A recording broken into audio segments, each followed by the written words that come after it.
A bowl of hot, steaming chili on a cool fall day is like a walk through your late summer garden. You have your vine-ripe tomatoes, fresh, juicy, ready to be added to that chili bowl. And your beans that you grew all summer long are now dried, harvested, and just waiting for the next delicious recipe. There's the spices that are fresh from the garden, dried now, and also ready to be added to all of your fall, winter, and dishes the rest of the year, whether it's chilies, stews, soups, or something else.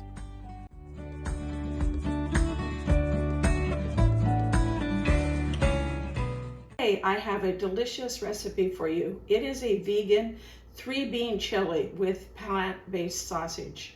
It is the perfect, hearty, comforting dish for a cool, chilly winter night, or even for a summer chili cook-off. So let's get cooking. We're going to start by sauteing up some onions in our Instant Pot.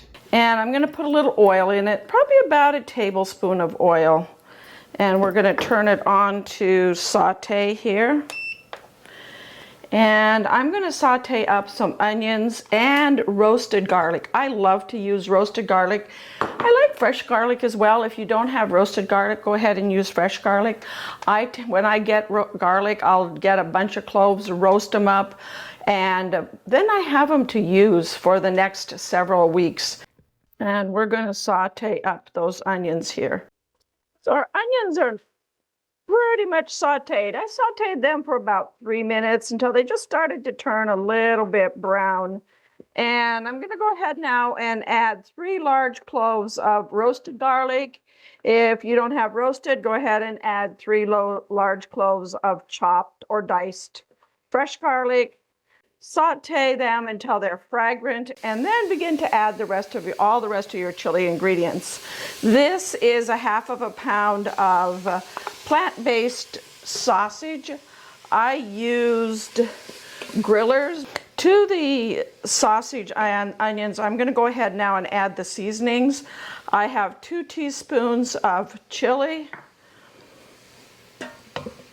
2 teaspoons of sweet paprika. You could use smoky paprika. I've used smoky, it's delicious. A teaspoon of cumin, and about a teaspoon of salt. Here I have pinto beans, black beans, and canary beans, which is a white bean. You could use a white bean or a Great Northern bean. I don't soak them. I remember when I was a kid growing up, I grew up in a blue zone community, and beans were a staple of our diet for a couple of reasons. One, there were a lot of kids and they were inexpensive, and 2, they were just a healthy source of protein for us because we were vegetarians.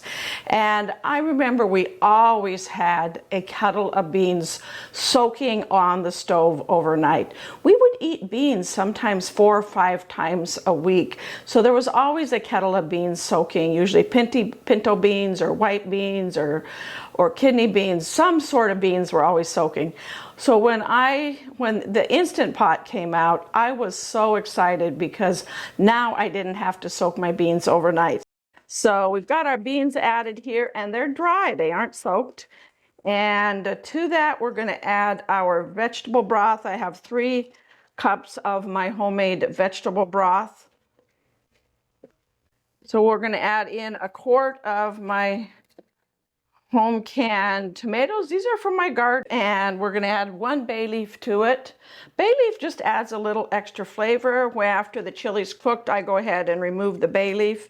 And now we're going to go ahead and put the top on our Instant Pot, and we're going to set it for 30 minutes on high pressure. You're going to, after the 30 minutes are up, you're going to naturally release it for another 15 minutes or so, and you've got a delicious potted chili that you can serve with your favorite chili toppings. If you enjoyed this video so far, thank you for signing up for notifications. For our neuronutrition nugget, what is a pre versus a probiotic? Prebiotics are those foods that feed your gut bacteria. Your probiotics are actually the bacteria in your gut, and the prebiotics are the foods that you eat that help feed it. Some of the best foods that you can feed, some of the best prebiotics are things like beans, onions, and garlic, all of which are in our chili today. So chili is a great prebiotic. Probiotics, the foods that are high in probiotics, are a lot of things like fermented food, sauerkraut, kimchi, things like that. Probiotics, if you don't like kimchi and sauerkraut, yogurt is a good food that does contain probiotics, and you can get a vegan yogurt as well. Once your chili is cooked, now it's ready to serve. You can serve it hot, almost straight out of here. Open it up and serve it right into your bowl, your chili bowls. What do you want to put on top of it? You can top it with some chopped green onions. Put a little dollop of vegan sour cream on it, maybe a little cilantro, some fresh onion, chop up some fresh scallions, and maybe even a little vegan cheese. Don't forget to click the like button, give our video a thumbs up, and subscribe to our channel for more delicious plant-based recipes. Also go to my website at growwithdrjonette.com for this recipe, as well as lots more vegan, vegetarian, and even some meat-based recipes. Farmer Fred loves the meat-based recipes, so I do some of them as well. Most of the recipes on my site are healthy, but not all. So until next time, we'll see you on the Dr. Jonette channel.